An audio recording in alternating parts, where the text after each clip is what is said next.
আচ্ছা, তাহলে আমরা এখন সেলফ ভ্যাকুয়াম করছি। সেলফ ভ্যাকুমে আমরা ভ্যাকুয়াম পাম্প ব্যবহার না করে সেলফ ভ্যাকুমকে বলে সেলফ ভ্যাকুয়াম করা। আমাদের ভ্যাকুয়াম পাম্প ব্যবহার করবো না, আস্তে আস্তে। ভ্যাকুয়াম পাম্প ব্যবহার না করে ভ্যাকুয়াম করাকে বলে সেলফ ভ্যাকুয়াম। এক্ষেত্রে আমরা কি করছি দেখতে পাচ্ছ, একটা ডায়ার লাগাচ্ছি, ডায়ার থেকে একটা পাইপ এক্সট্রা বার করে রেখেছি। এবার যখন আমরা কম্প্রেসর মোটর চালিয়েছি, কাটা দেখছি -29-এ চলে এসছে। কেন সমস্ত এর হাওয়া এই মুখ দিয়ে বেরিয়ে যাচ্ছে। এটা হয়ে গেল সেলফ ভ্যাকুয়াম।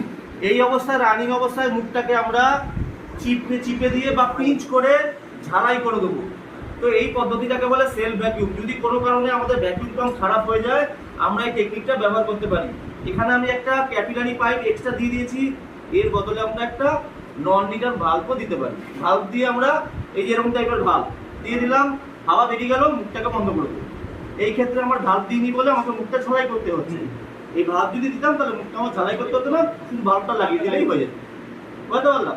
এটা হয়ে গেল সেলফ ভ্যাকুয়াম। এই রানিং অবস্থায় আমাকে মুখটা এখন বন্ধ করতে হবে। ঠিক আছে, করো, মুখটা পিঞ্চ করো, চাপো আগে, পরে ঝালাই করো, যে করবে যে করার করো।